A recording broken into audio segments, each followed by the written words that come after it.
Hello and welcome. I'm your host, Alex Howson, and this is Right Medicine, a weekly podcast that explores best practices in creating content that connects with and educates health professionals. I'm a former nurse and an academic who spent the last 16 years as an independent medical writer and researcher, creating and evaluating education content for health professionals. If your work involves planning, designing, delivering, or evaluating education for health professionals, this podcast is for you.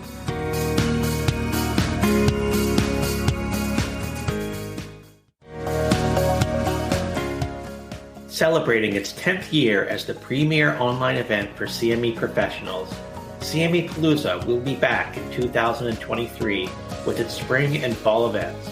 So mark your calendars for Wednesday, April 12th and Wednesday, October 18th. CME Palooza. It's free, it's fun, and it's just plain fantastic.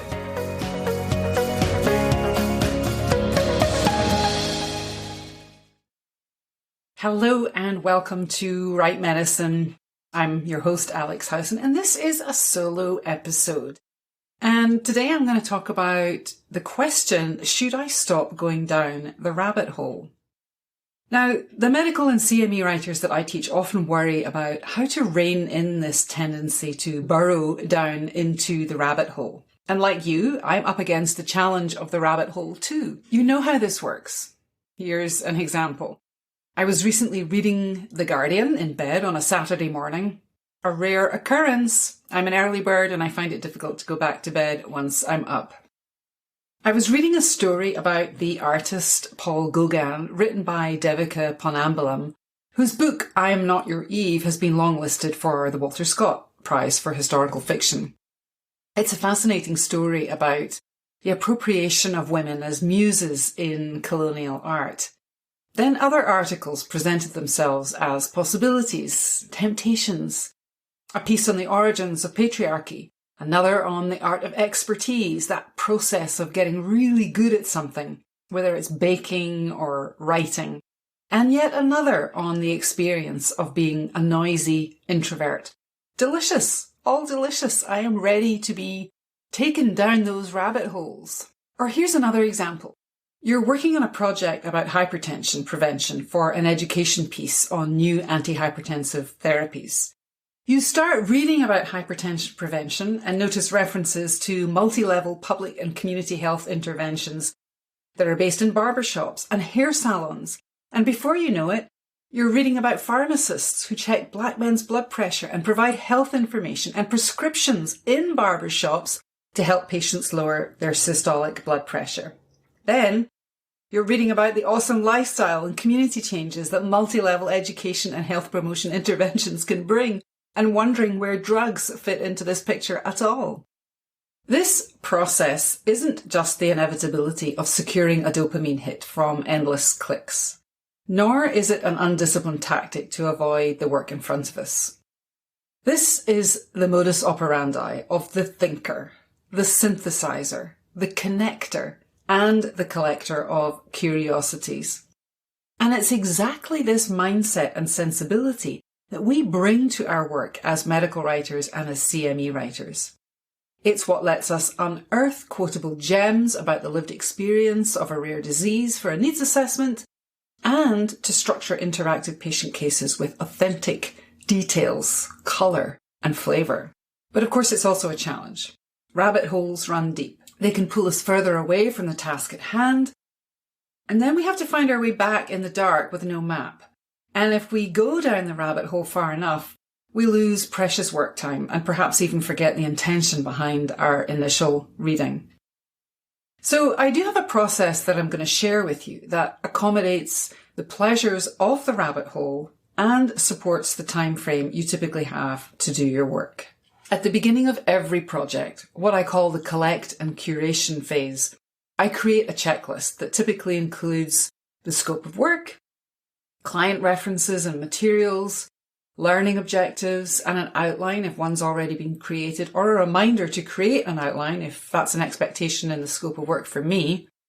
I also include key dates for check-ins and deliverables, and keywords. I might also include quotes that I already have to hand, perhaps from the client, news stories that I've come across, interviews, again, that perhaps the client has shared or interviews that perhaps I have to conduct for the client, and social media notes, for instance, some loose sentiment analysis. What are clinicians saying about topic X on Twitter, for instance? And to make it easy to store, retrieve, and synthesize all these materials and the information they'll generate, I set up a folder in Dropbox or Google Drive with the client's name on it. And in that folder, I create at least 3 subfolders labeled materials, PDFs, and progression or drafts. If the client has put together or shared an outline, I'll map the readings that I already have and keywords to those outline sections. And if I'm creating an outline as part of the scope of work, then I'll start to build topic headings from my preliminary reading. So once I have my checklist and folder system prepared, and before I start reading preliminary material, I make a separate checklist of the reading material and PDFs that the client has provided. I pull all of these references into EndNote, which is the referencing software package that I use.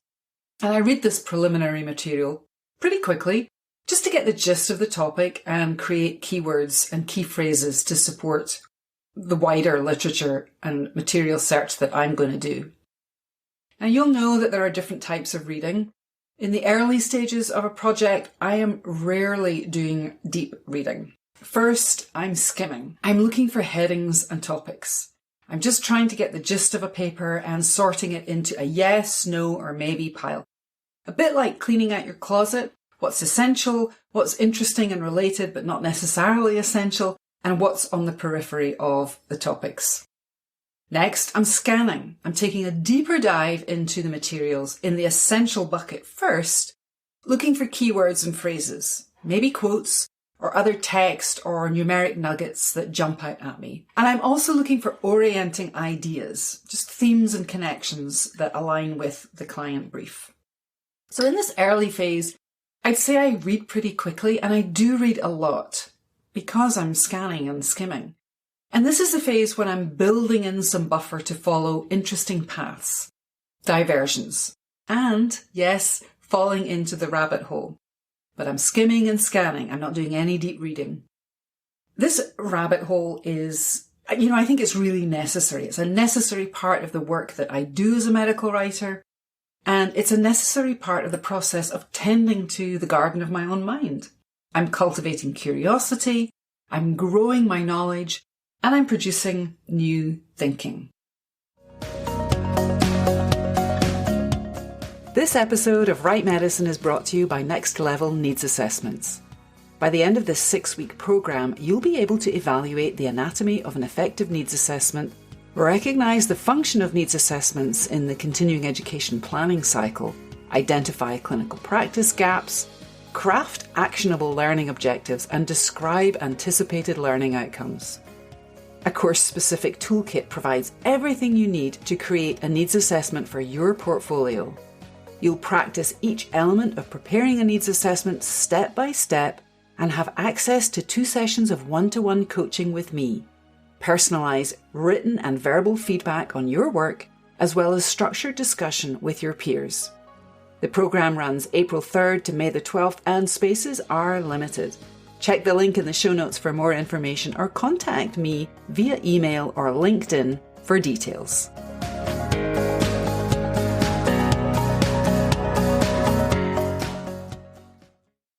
So a few words on note-taking. When I'm skimming and scanning, I'll make notes, draft outlines of thinking, and maybe paraphrase some content at this point. And I start to connect topics and ideas in my head and on the page, sometimes with coloured highlights, sometimes with tags, or some other system of synthesis that helps to connect the dots.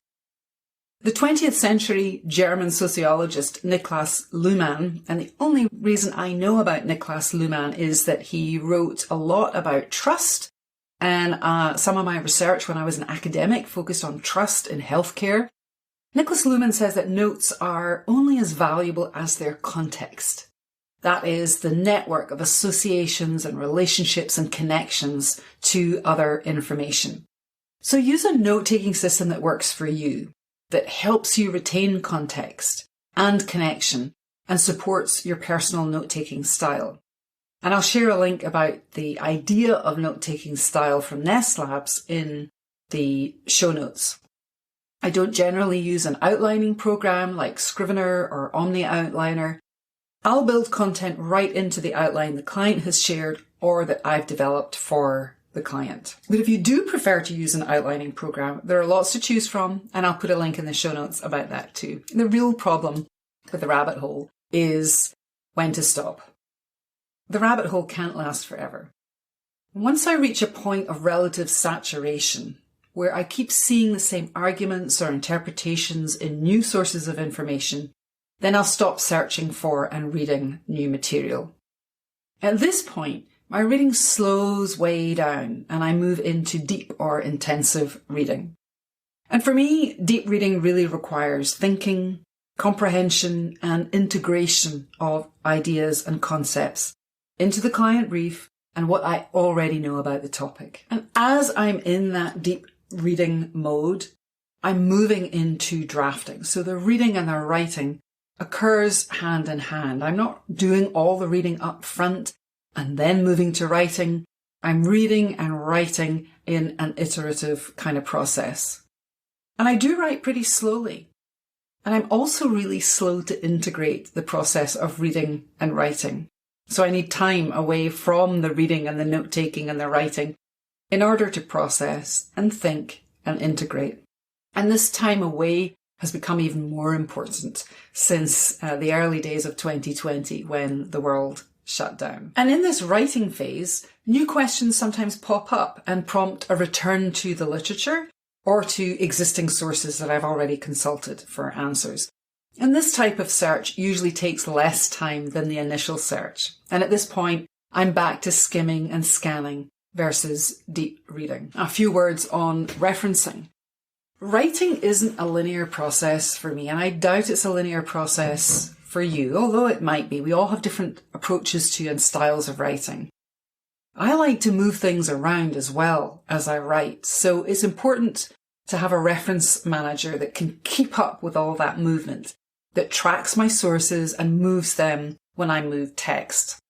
Otherwise, I spend way too much time at the end of the project checking references and filling in gaps. And certainly in the early days of my writing career, I didn't have robust referencing software support, and it was really easy to lose track of citations and source material, and I've done that way too many times. And also, if your approach involves cutting and pasting sections of text from sources, be sure to use a system that reminds you the text is a cut and paste, and you will need to be rewriting that text in order to avoid inadvertent plagiarism. It happens, but just be very aware of that. And I've used EndNote for years, which helps keep my references and source material intact if I move text around the page. The other advantage of using a referencing software system is that it makes it easy to collect and store and retrieve references. Most referencing software systems let you categorize references by your specialty topics and areas. They let you annotate PDFs, and some of them allow you to create searchable notes within the software system, the referencing system itself. So I'll put a link in the show notes to a recent round of referencing software as well. So I think what I'm saying is the rabbit hole has power. If you're a thinker, a synthesizer, a connector, and a collector of curiosities, then you probably love reading and writing. And it's easy to go down the rabbit hole. Absolutely. But you can create a system that allows you both the pleasure of the rabbit hole and supports the time frame you have to do your work. The medical and CME writers I teach often worry about how to rein in this tendency to burrow deep into the rabbit hole. And to this I say, don't. Don't worry and don't rein it in. Allow yourself time in your scope of work to go down the rabbit hole and to explore.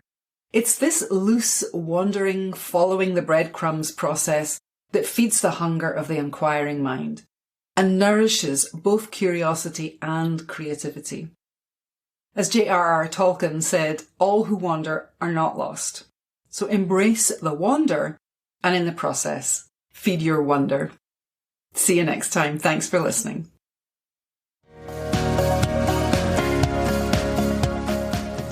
If you're like me and see yourself as a lifelong learner who loves connection with other CME professionals, come and check out what Right Medicine offers in terms of community and courses. And I'd love to hear from you what you're interested in learning more about on the podcast. And if you like the podcast or a particular episode, consider writing a review on Apple Podcasts or share with your colleagues and peers. There's a link in the show notes to help you do all of these things. See you next time.